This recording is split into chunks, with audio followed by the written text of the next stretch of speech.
Glory, hallelujah.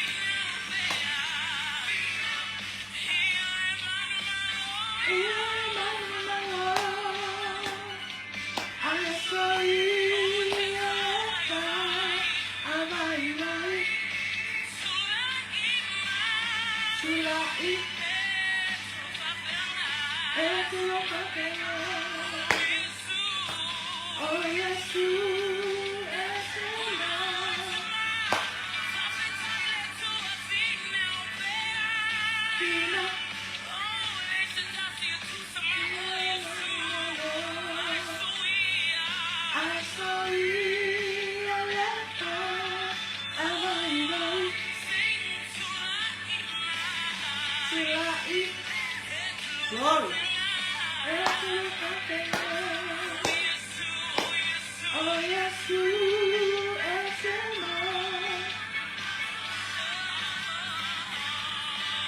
praise God. Hallelujah. Amen.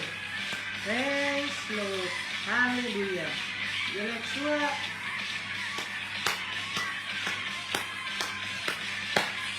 Hallelujah. Amen. Glory. Hallelujah. Praise God. Amen.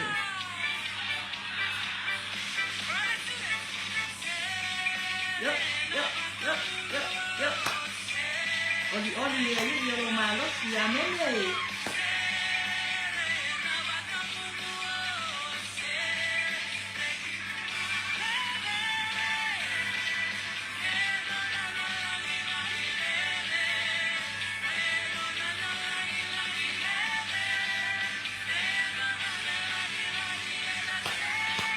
Praise God. Hallelujah. Glory be Hallelujah. Amen. Aisea. Amen. Aisea. Glory. Hallelujah. Aisea. Mfanyakazi wa Amen. Amen. Hallelujah. Tua tua isipo kalame. Faasoa o se Faamanatu. Amen. Ele o se la unga a o se Faamanatu ya te o ele ne ya. Amen. Te ona iaile au tu o le tatou po kalame le nei fiafi ia o le Faasoa mai Kipeona. Amene. Ia vi ia la ia le tua ua mawhai ona tatou toi makutafuta mai le nei tu la. Hallelujah. Whaatalo whatua i le aingo le atua ua mawhai ona tatou mafuta i le nei fiafi. Amene. Whaatalo whatui Pastor Fiu na yo matua whaleanganga. Amene. Pastor Fiu ia mawhaletua ia hana vi ia le lii Talitono manuia mea uma i le anga le leo le atua. Praise God. Hallelujah. Patalo patu fo'i i le isio tatou tamama na tuiso tatou samate ta'i a Bishop Elia. Hallelujah. Talitono lo mafuta atu oia inisi fo'i o tatou a inga ina atu nuu mamao. Amen. Hallelujah. E talitono olo o mawalunga pelevi ingo le atua ia ilana whaamalolonga e mesiola na tau singa ilana au na. Hallelujah. Praise God. Hallelujah. Patalo fatfol fatono tatou kalame ia le sunga na peanga inga ia Pastor Pureta Mikaele. Amene. Mikaele Pureta ia vi ia le atua pataitele la mole au nanga pa awa wina pia. Amene.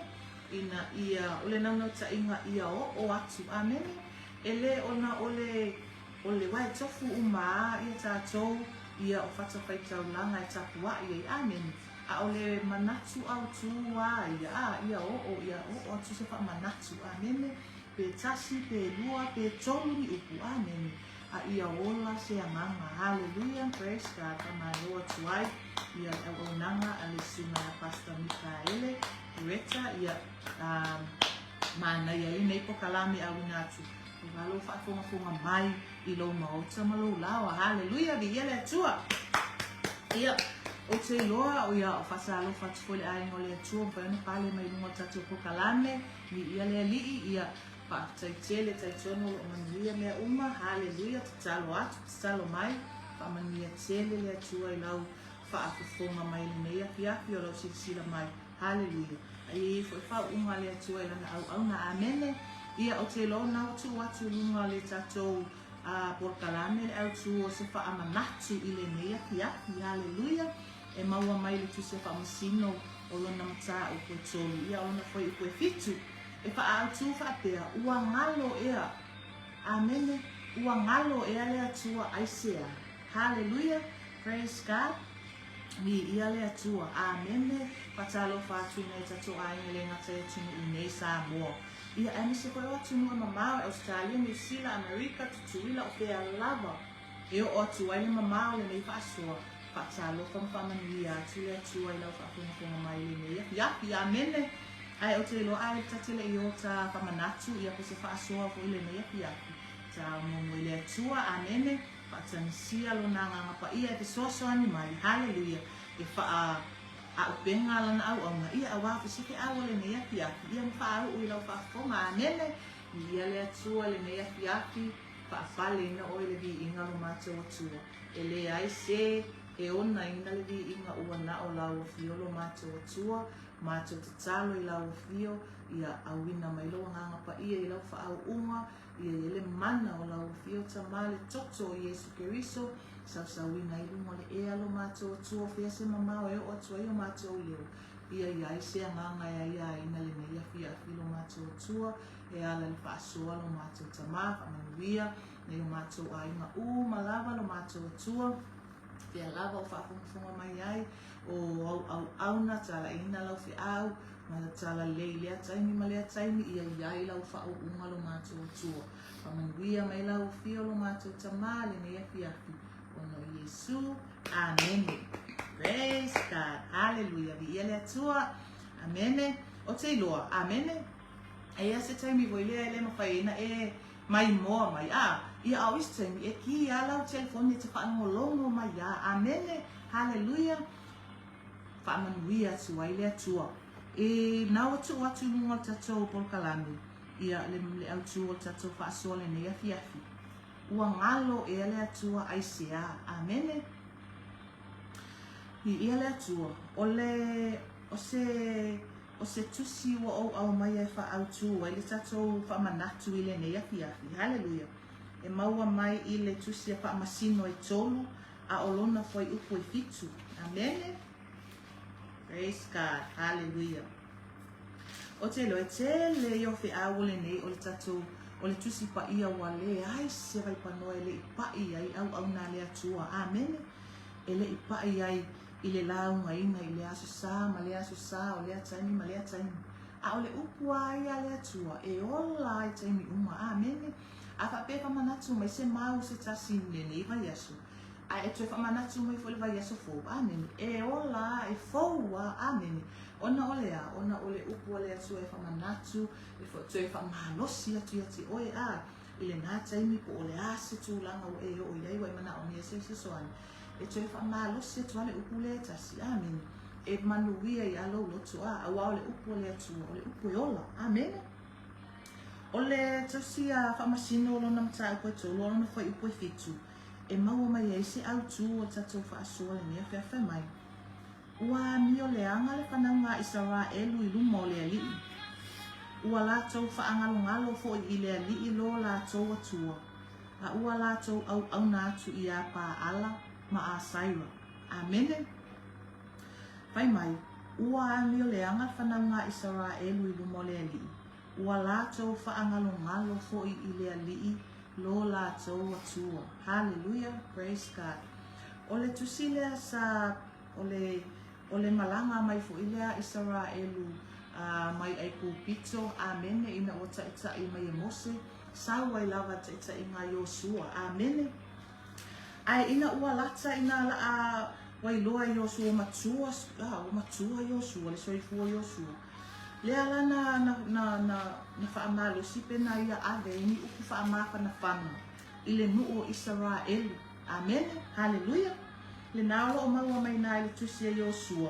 A olo nam ta upe luasipu man wha, naolo o whamatala uma mai e. Upu whaamafa na whana a Yosua na ave ia Israelu. A ele imaliu, amen. Hallelujah. E ole sabalinga mai Israelu, ele se nuu whaingofi, amen. Ele o se nuu sa whaingofi, ona tai mai, amen. A wafo ia o tangata i pefo ia o tātou e oi luma, oi tua. E oi luma, oi tua, e ngata le ai i mea o lei, le whaatua tua i mea o lei, ai atu ai, ia, hallelujah, pia kau whapea ngā ia, le a mio Israelu savavali mai ai. Le ala na tue whaamaka na whana, Yosua ia Israelu, i le tusi lea Yosua luna mta upe e wasipu mana wha, amen. O upu whaamaka na whana a Yosua na ave ia Israelu, na ia tue whaamanatu ia Israelu, lea lofa o lea tua ia Israelu. Amen. Hallelujah. Na ole toi whamanatu, ua toi whawhangu pe toi remind atu Yosua ia Israelu. O mafua anga nei e alai, ona aua nei ngalo ia outou, lea lofo lea tua ia ti outou. Amen. Hallelujah. Me mua le naolo ta ua mani foi upe tolu. Ole mata upe luasipu mawha Yosua. Amen. Pai mai, ona o au mai ai lea o lo o tau tama o apera amo ai le lai tu o le vai tafe, ma o ta ina o ia i le nuu uma o kanana, ma o wha ato a tele ina lau whanau, ma o fua ia tu ia te ia o isa ako. Amene. Ole wha manatu mua le na a Yosua na ave ia Israel, awane i ngalo ia au tau, lea tua na au mai a apera amo. Amene. Mai le lai tu o le vai tafe, hallelujah, ta ina mai i kanana, amen. Mana tua foi le journey po sabalinga a apera amo mai i le mea savala awina i le tuanga i kanana, amen. Sa ta i le tua, hallelujah. Lua o whamanatua a Yosua na ave ia Israel, whai mai. O le tua, lea na awina mai o maua li foi upo i fitu, amen, whai mai. Na lātou alalanga atu i le lii, o na tuu waile e ia le pomisa e vaai i lātou ma ai kupitu. Na ia wha o le sami o lātou luma. Ua lo fia ai i lātou. Na i loa e o tau mata o mea na o whaia i ai kupitu. O na o tau no nofu waile i le vāo i asu i teli. Amen. O stasi o le lona lua o whamanatu na ave Yosua ia Israelu. Awane i ngalo ia au tau lea tua lea na au maia au tau mai ai kupitu. Le na vai lua ina le sami ula. Amene. Hallelujah. E le haia ma sesi a, le sesi atua o sesi a tala anga na tupu se me mo fa pe ona o Israel ona o ai ona o le Atua amen le ala te fa manatu Yosua au ane e ngalo ya uso le alofa o le Atua na te fa savali mai pe fa sawina mai oto mai limo farao man out hallelujah o le sifa manatu sa ave e Yosua ya Israel na fa ia Yosua ya lo mo fa iposefulu hallelujah praise God le fa pe mai ai na la vea e mai le Atua Israel mai le nu o sa amori amen la vea e mai a sa amori praise God hallelujah hallelujah ai tu ia ele fai mo Israel amen onu uia na la vea e mai e po tangata na la vea e mai e Yosua ele Atua ia Israel ai ave ele amen hallelujah e ala le sifa manatu mana ia le fai upo se fulu maletasi amen le fai mai na o tau soko ia Yoritana ma o mai Yeriko o na tawa i lea ma o tau o tangata Yeriko o sa amori ma sa perise ma sa kanana ma sa heti tele nei nuu amene na o tu ina alua ya sa kirikase o sa hivi ma sa yekuse na o tu ina foi ina tau i o tau lima amene na o awina mai lango mumu i o tau luma o le taua lea peo na o fai taua tu iai fai mai le mau tu spa ia na o awina mai lango mumu i o tau luma na tulia i la tau i o tau luma o tupu to o rua sa amori a ele i tulia i lau pelu ma lau au fana amene ele i whaunga ina pelu ma au fana Israelu e tau waima amene hallelujah e tau waima ma nuu nei ma tangata nei o le Atua na awina maia le awala le metutia amen pe on ta ua lango mumu hallelujah ukuli e la waenga ia amen fa mai la era foi po skul ma le tolo tu silava le Yosua lo skul ma fa o ofo ina atu ia te o tole nuu na le fa ati nga ina i o to ele tinga ina Israel na fo isa o ia ile Atua ia amen o se fanua na ngoka ngofo o ka maua o ko meki a fa amanuia mai le Atua ia tia amen ele ia go so wa fu ele e ma se dia ngolo o fa mai pa e fa amanuia mai le Atua fo wa i mai nei mia fa pena fa manatu le na ave Yosua le lo fo le Atua na ave ia Israel fai mai ma a ai tau te le i faia tau te no fo ai amen se te fai tau tu fai pasfuto o ofo ina tia ti o tole no na le fa ati ngai nei o to ma a ai tau te le i faia tau te no fo ai o tau a ai fo i to vini ma to o live tau te le i to ina hallelujah praise God se le mata utia o le alofo le Atua i tato amen e se le mata utia o le alofo le Atua fa alia Israel ave ia nei a ai ma nei fanua o mea o fua o fanua amen ele toto ina pe halo sia fo sa le nganga o ko sa fa i was setto ma me amen ele pe tato amen so sa i fanua ka su e se pon kala ki o me su e ka landscape le fanua ia ka o mai ni me toto i no fanua hallelujah e tua ile a inga pe a i monga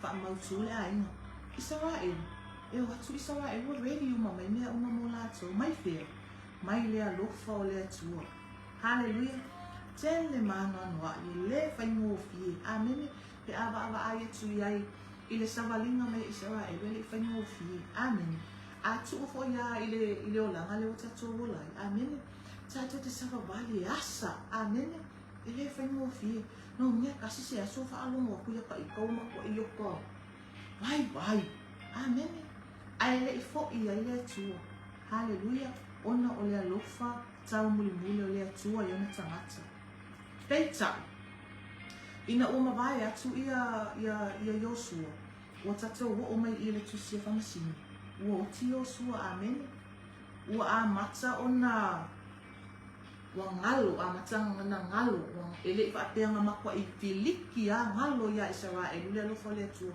fa mai le tusia fa Faamasino wa a mata ona fa ngalo e Israel le Atua amen wa mata ona o kau wa ai onga o le fa ima fa alongo le upo le Atua ai ua le fai ma whaalongo i le whaamanatu po o le whaamawhanawhana i le alofa o le atua ia i lātou wātili ai. Ona fai mai, e o mea ia le leadership ia i uta ina ua mawai atu Yoshua. O fou umatupulanga o Israel. Amen. Hallelujah. Ua fou, ua tupu mai tupulanga fou. Ua mawai atu tupulanga ia sa ai i wa benga o le atua. Amen. A ua mai tupulanga fou. Hallelujah. Praise God. Ona fai mai e nola ia lia ua a mata ona paangalo ua ngalo ia Israelu le alofo le atua. Masu so oilo man meanga ua a mata ona mio whaatasi. Manuu nei wana nofo ai. Amen. Hallelujah. Tai pe o tātou. Amen. E take alu loa se mea wengale. Whaatata inga o ka ika ngasau ka ngofo yo ka mātua. A ilalo rawa inga o te mātua. Amen. Whai mea uma fi awa e whaasingo ai kain uma. Whai le mea lea. Hula i me whai mea lea man mea lea. Wan saya ke alu esia tuai ma o mātua. Wa mata ona e le langonga le leo o mātua. Wa mata na ngalo ai ia tātou i whanau. Ia le whaamanatu le tele na amai a mātua mkatanunga. Kapena uman me nao o elinu o Israel. Amen.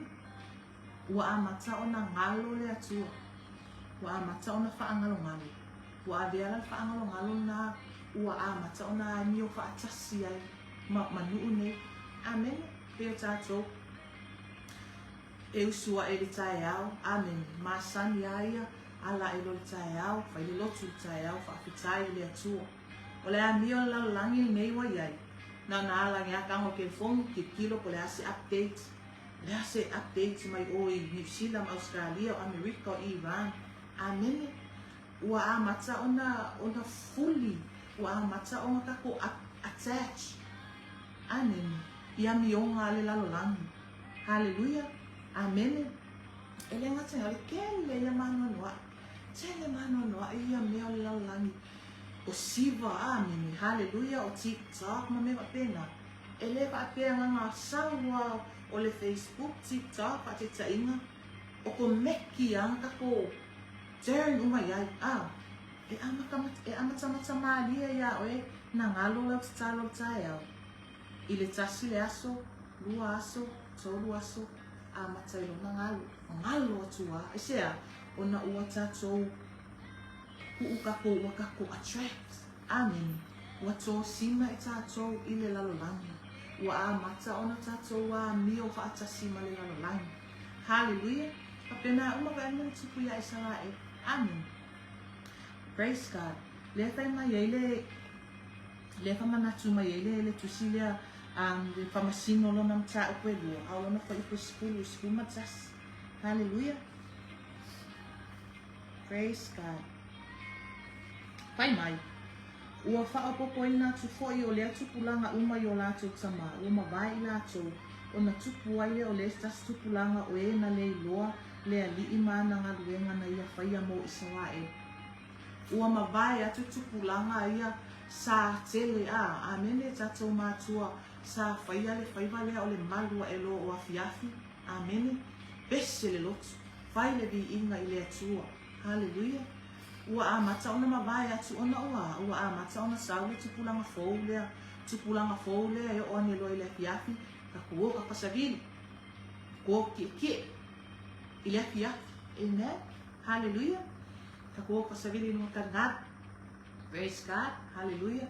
Ua le aise ua a makaunga mou atu tupulanga le na. Hallelujah. Le tupulanga vo i lea e sasa e a o hau le tamai titi i au na ala. Amen. Hallelujah. Tātou te moli mawina umai, te le fo iana la unga ina e nei tama, nei tātou tua a matama matua. Fue ngeia. Fue ngeia i se amo. Amen. Hallelujah. Le tupulanga le na wa ai le manuia. O le mele, o le whaatono o tamait. Hallelujah. Praise God. Ua a mata ona sau tupulanga fo ilea ufai mai. O le mea, awa le whaia ngā mea. Hallelujah. Sau le tupulanga fo. Praise God.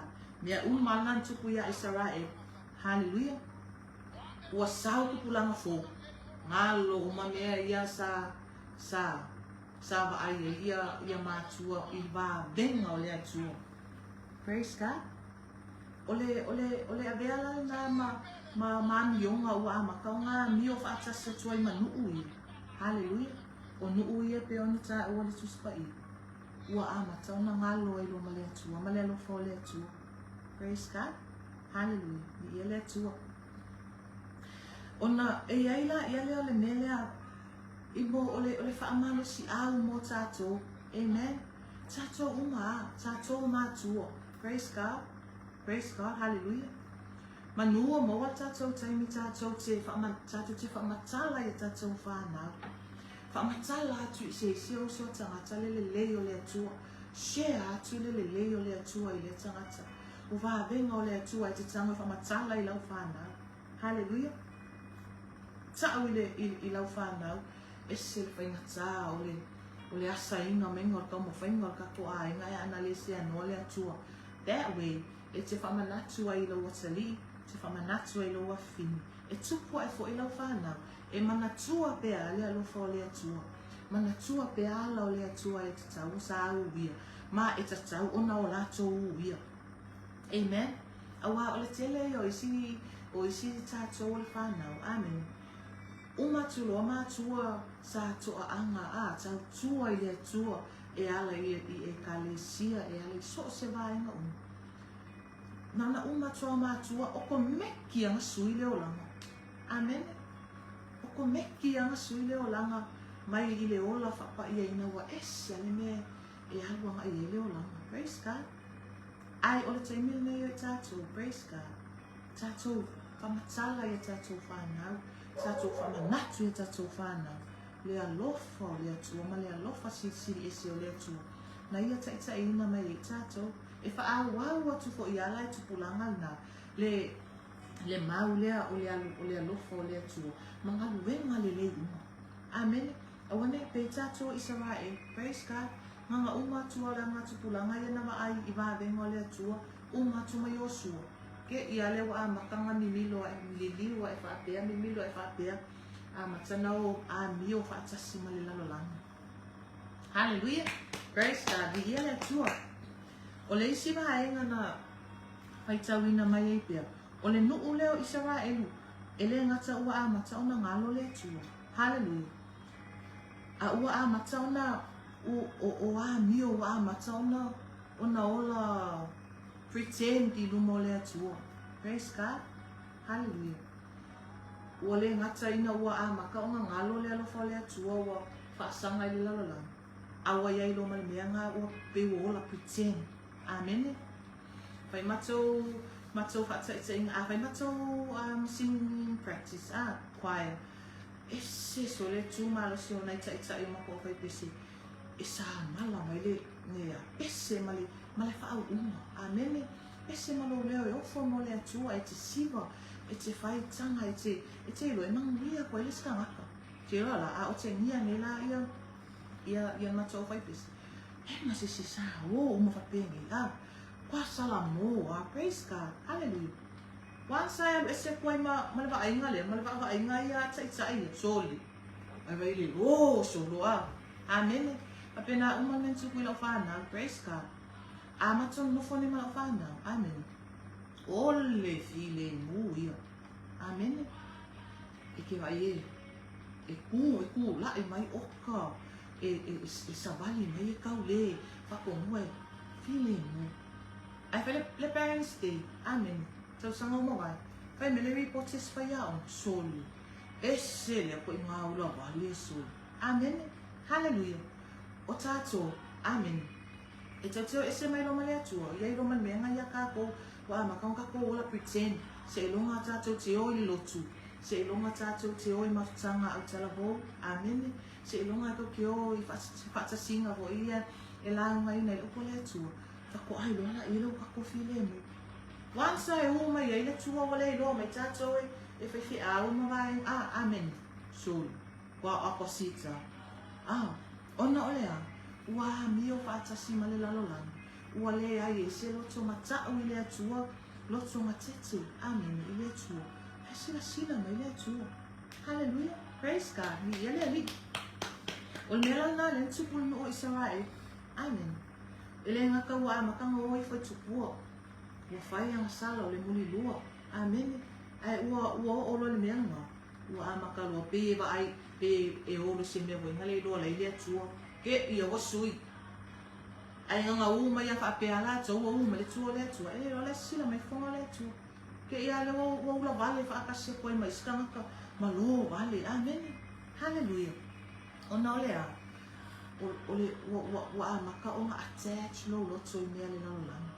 Amen. Hallelujah. Ai ngalo ia te oile alofo lea tua. Praise God. I whai taua tu le mau lea mo me le Hosea. Amen. Hosea o nang ta koe ono o nang whai koe whawhai mai. E wharai mai. Sea ea se mea o te whaia ia te oi. Iu tai. Sea ea se mea o te whaia ia te oi. A wā ua pei o le puwao I le tae ao la o tō wā mi o le le. Amen. Toli. Aku mai ni. Ua I. Ma ngai al papa e mai o a mi o. Amen. E wha metala a te spa ia. E pei o le puwao I le tae ao la o tō wā mi. Lo puwao. E le umianku mo.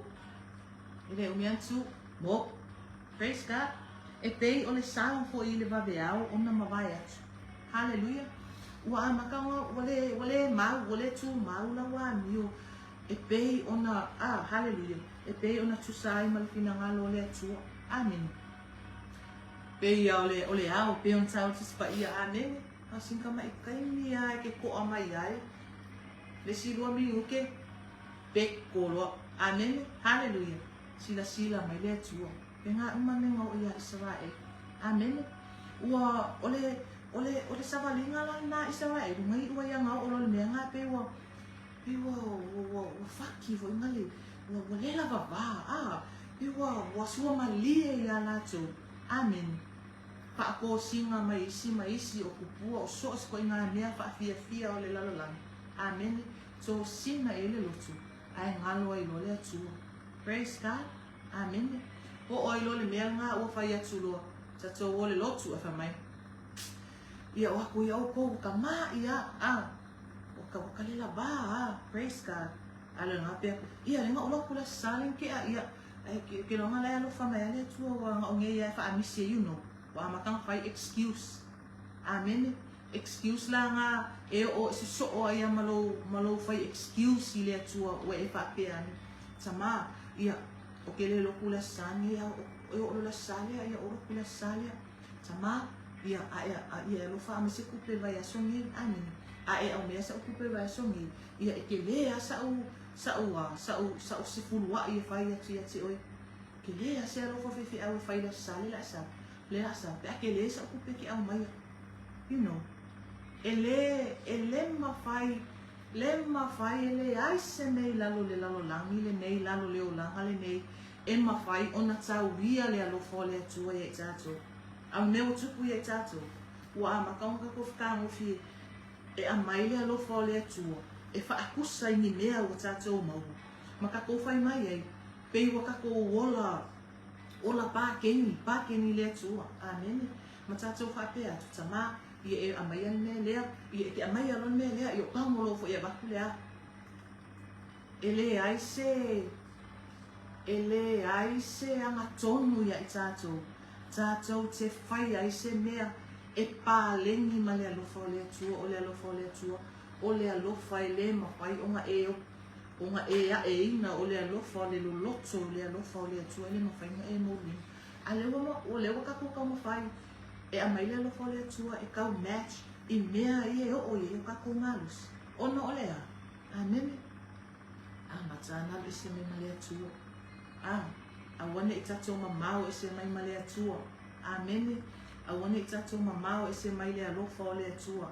E ngalo e I tatou le alofa o le atua. O ngā kako whekaango whila ia lea ave mea o tatou mau. E kau match ai pe kau tau ia I le alofa o le atua. E le ai se tusa I rumo al whina ngalo le atua. Amen.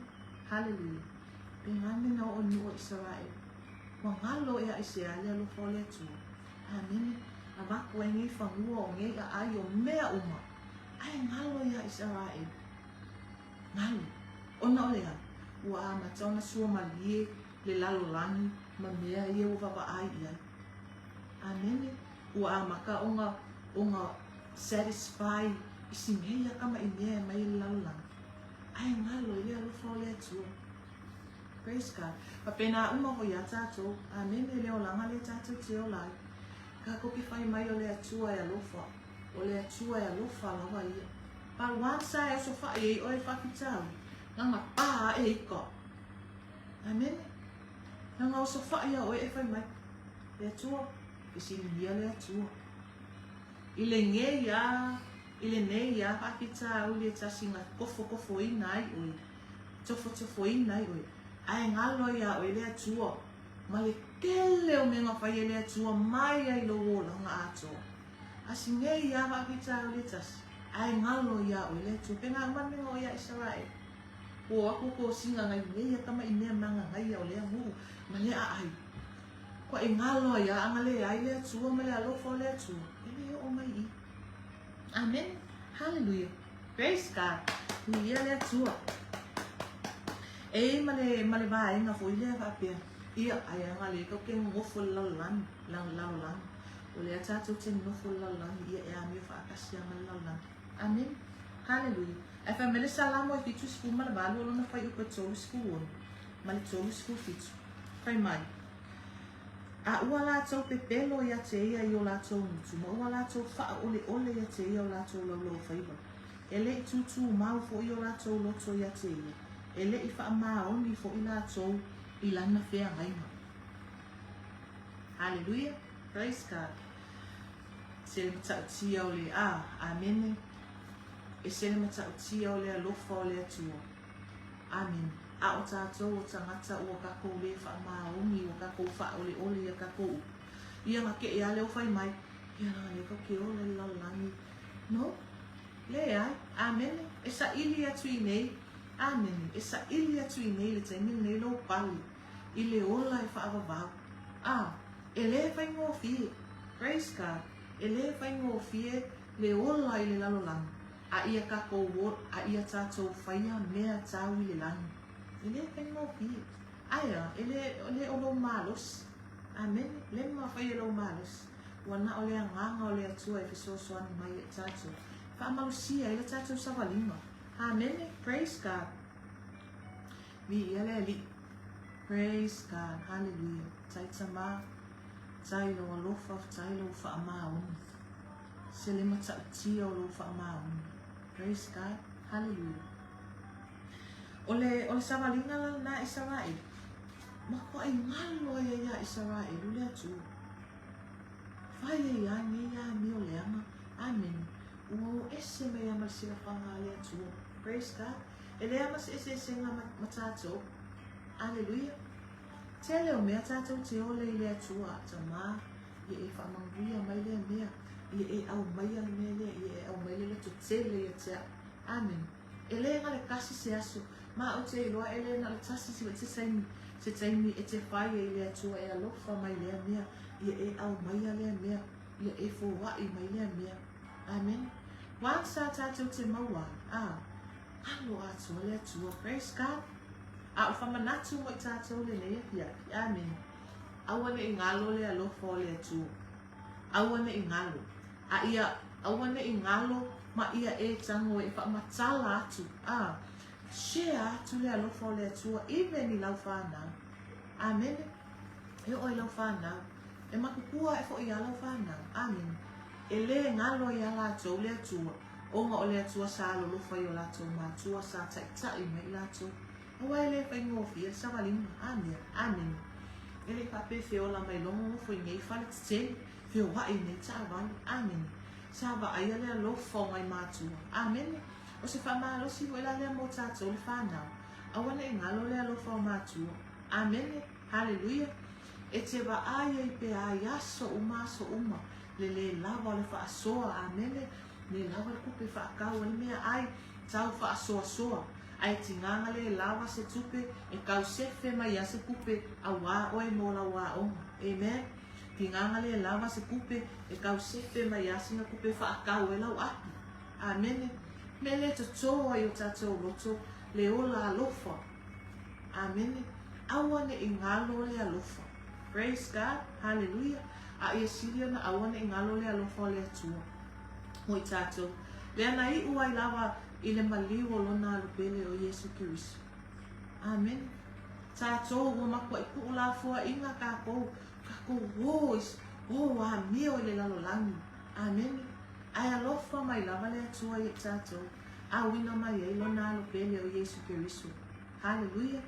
Ea, tue sa ili a kuse avanoa. E awaku ai ka ua. E tue awatu ai tā ua I lona alofa tū noa. Amen. Hallelujah. Praise God. E le mawhai awa ne I ngalo ia I tātou le alofa le atua. Hallelujah. I le taulanga na saunia Yesu Kirisu. Ia na la bea ina I tātou. Hallelujah. Praise God. Awa ko ina I ngalo ia te oe le alofa I susuangi ko le isia uso ia te oe. Amen. Ia oa o tātou ma le olanga ne. E pole ale kele o me e whai mo le sāti. Awa kasi au se vunga. Hala lo a kua. Au whamanatu mo I tātou le nea pia. Amen. Aua ne I ngalo le alofa o le atua. Aua ne I pe tātou Israel. E whaamanuia e le atua. E fōwa e le atua me o lato lima o whanua o a ai no nofu ai. Me tausia. Ai ngalo a. Amen. Hallelujah. Aua ne I ngalo I tātou le alofa o le atua. Praise God. Ia o le whamanatu na mo I tātou le nea fiafi. Ia mai le Faasoa mai Kipeona. Amen. Li ia le atua. Aua ne I ngalo ia I tātou le alofa o le atua. Le alofa hoi leo le atua le wata ita ina mai I tātou. Ia le tātou au lia mai ele masina lo tolo le nei tausanga. Amen. Ona o le alofa o le atua. Amen. Praise God. E tele mano, toa tele tangata, tele I lātou, ele o mawhai o nā ulia mai le nei asu. Amen. Hao le alofa o le atua. Lea lava ita ina mai, lava ita ua. Amen. Hallelujah. Ina ia tā whai al fina ngalo le atua. Ai siri ana awane I ngalo le alofa o le atua. O lo o whaatasi mai pēr. Ia malilingi mai pēr mo I tātou. I le aso, ma le aso, I le ataimi, ma le ataimi. Amen. Hallelujah. Praise God. Ia le atua. Ia o te loa o whaai ua tuai ma whamanatu. Ia ko Faasoa mai Kipeona le neia pia. Amen. Awane I ngalo le alofa o le atua I so o se mea. So o se awala I so o se vaenga na e uia mai. Awane I ngalo le alofa o le atua na tātou o mai ai. Awane I tātou wa ni o whaatasi ma le nei lalo langi. Amen. Alo ese mai ai. Mai le nei lalo langi ua leo toi whai ngō fie. Amen. Ai I whai ngō fie mea uma. I le whaatasi mai o le anganga o le atua. Ia ma awane I ngalo le alofa o le atua. Amen. Whamele maule na o whai tau toea nei. Wa lava o me whai le nei asu. Whaatai le atua wa ea ulia ma le nei asu. Ai o a lava o me e whai le nei asu. O a lava o whaiva o whaatino le nei asu. O a lava o tātou ngaluenga o whaatino le nei asu. Make sure awane I tātou misia le ola I whaavava. Amen. Whatever we do today, make sure we don't miss heaven. Lona winga. E te tau ona tātou samavali, maola le upo le atua. Amen. La tātou te le loa le te misa o le wala awa le atua. Ai ia o ao tātou o ngalu ngai o inga umai whai. Make sure we don't miss heaven. Awane I misi lo tāwa noa I le ola I whaavavau. Amen. Ia le atua. Praise God. Aman wia atu le atua. Le nei yafi. Whaatai le nanga pa ia sosoani mai. Ia. Au te iloa ia ua whai ua I fo I male Faasoa mai Kipeona le nei yafi. Ia whaamani ia tele le atua. Praise God. I lau whaafonga mai le nei yafi. Se tasi, se lua, se tolu. Whaamani ia inai. O le di ingai fo I le atua. Amen. Ia whaatai tele le atua. Ia o le atua. Ia o le whaamau. Praise God. Si o mātou winga I lau whio o mātou tu. Mātou te whaafitsai e ro lo whangalawanga I e le mawhai upu e le mawhai se tala o na whaamataratara I ngi inga e mātou roto whaafitsai I lau whio o mātou tu. E mawhai o na whaamatara I le alofo o whaamaoni e mātou tama. Tele mai mamua e o whaamani a hau mātou tua. La esa mātou manuenga na whai o e alofo na ia.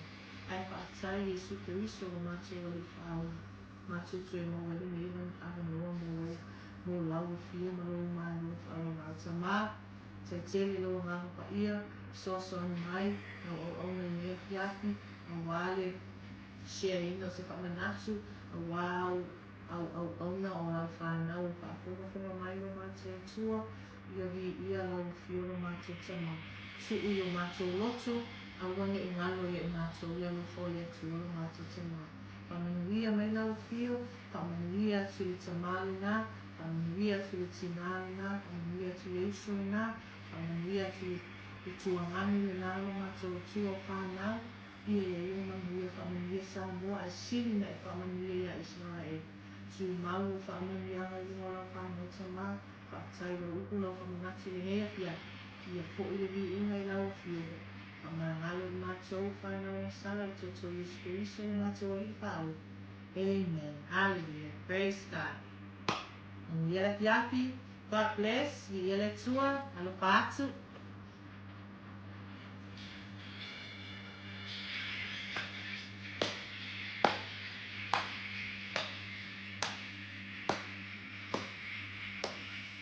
My thanks to Jesus, I will lift up my voice in hallelujah. Everything